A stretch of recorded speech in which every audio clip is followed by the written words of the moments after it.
Bonjour à toutes et à tous et bienvenue. Nous sommes de retour pour votre série des 80 ans de votre quotidien Midi Libre. Cette fois-ci avec Ludovic Trabuchet, journaliste au Pôle News à Saint-Jean-de-Védas, qui va nous raconter à son tour quelques souvenirs marquants. Je suis Ludovic Trabuchet, je suis journaliste au Pôle News, service région au Mas de Grille, et ça fait 20 ans que je suis journaliste à Midi Libre.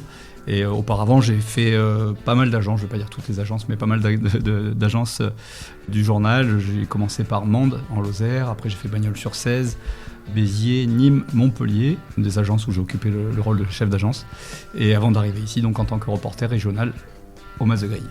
J'avais envie de parler de politique d'abord parce que la politique locale m'a toujours intéressé, à la fois parce que ce sont ces élus qui décident du quotidien des concitoyens, donc finalement de nos lecteurs.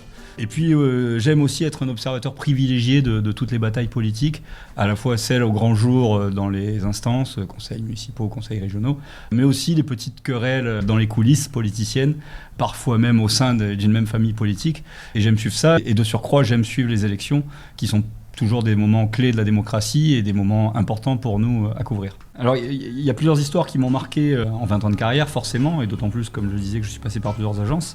Dès ma première affectation à Mende, il y a eu les municipales de 2008 qui ont vu basculer une ville qui était historiquement au centre ou à droite.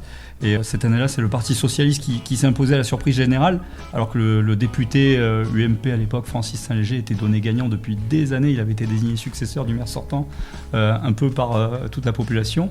Et à la surprise générale, c'est le socialiste Alain Bertrand qui s'est imposé.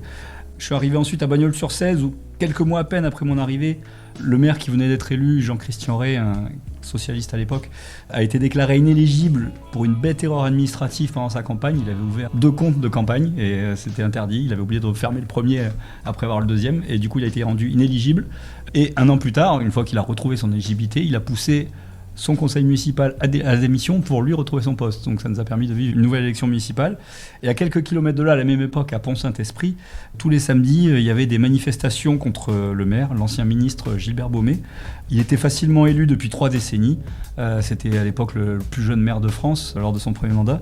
Mais d'un seul coup, il s'est vu imposer une incroyable augmentation des impôts locaux par les autorités pour faire face à des errements dans sa gestion financière. Et d'un seul coup, toute la ville s'est mise à manifester régulièrement pour réclamer son départ. Ça a poussé certains de ses adjoints finalement à démissionner. Et donc là aussi, ça a provoqué une nouvelle élection municipale. Et avec, ça a provoqué la chute de Gilbert Baumet, qui a très longtemps été une figure politique dans la région, puisqu'il a été ministre de François Mitterrand dans le gouvernement de Bérégovoy, si je ne me trompe pas. Alors plein d'histoires, et quelques années plus tard, quelques mois plus tard même, j'arrive à Béziers, où j'ai alors couvert l'élection législative la plus serrée de l'histoire, 8 voix d'écart seulement, entre la socialiste Dolores Roquet, élue sur la vague Hollande, et le député sortant UMP Élie Abou. Évidemment, 8 voix, recours, nouvelle élection. Et là, c'est l'ancien député UMP, à l'époque du coup, qui s'impose. Je croyais que l'histoire allait s'arrêter là à Béziers. Et puis finalement, 1 an plus tard, il y a Robert Ménard qui fait irruption dans le jeu politique. C'est d'ailleurs Midi Libre qui avait révélé que Robert Ménard s'intéressait à Béziers. La surprise à l'époque, c'est qu'il était connu pour être le fondateur de Reporters sans frontières. Et quelques semaines après son arrivée dans le jeu à Béziers, qui était sa ville natale, on apprend qu'il est soutenu par le Rassemblement national, le Front national à l'époque.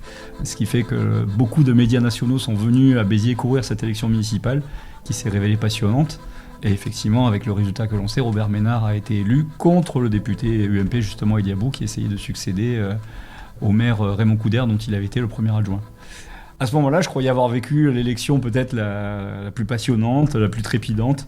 Et puis, je suis arrivé à Montpellier, un peu avant 2020, à Montpellier, où on a connu l'élection municipale la plus folle de France. Le scénario a été incroyable, d'abord par son casting, 15 candidats, un record national. Il y avait notamment l'industriel, milliardaire et président du club de rugby Moed Altrad. Il y avait l'humoriste du web Rémi Gaillard. Bonjour Rémi Gaillard. Bonjour. Vous êtes sûr, vous êtes candidat au municipal ? Non, je sais pas, mais j'ai vu mon Oui. nom là dans les journaux, donc finalement oui. Des candidats très atypiques. Il y avait aussi un maire sortant, Philippe Sorel, qui l'avait emporté au forceps 6 ans plus tôt, sans l'appui d'aucun parti. Mais son bilan s'est avéré décevant. Il a même lancé sa campagne par une opération du genou qu'il a immobilisé pendant quelques semaines. On disait à l'époque que c'était une stratégie pour fuir le débat. Donc tout ça a fait une entrée en campagne un peu fracassante.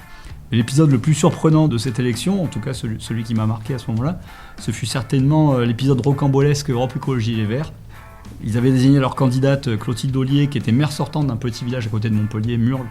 Elle avait décidé de venir se présenter à Montpellier, elle avait été désignée par une primaire interne. Et comme les Verts avaient partout le vent en poupe, le 17 janvier, nous avons titré à la une « Ollier donnée gagnante », car un sondage l'a donnée grande favorite. Mais vraiment, dans toutes les hypothèses, elle était au deuxième tour, quelle que soit la configuration, donnée gagnante. Donc elle n'était pas connue du tout à Montpellier, et pourtant elle déboulait là à Montpellier, et on l'a donnée gagnante. Et le lendemain, après la publication de ce sondage, un samedi soir vers 21h, moi j'ai effectué un reportage sur un tract urbain, rien à voir avec la politique, quand mon téléphone a sonné, et là l'une de mes sources m'apprenait que le bureau exécutif du parti venait de retirer son investiture à la candidate pourtant grande favorite, car elle venait d'écarter son directeur de campagne pour faciliter une alliance avec les Insoumis. Le dimanche matin, du coup 48 heures après avoir révélé ces sondages, nous avions donc ce coup de tonnerre dans la campagne à la une de Midi Libre.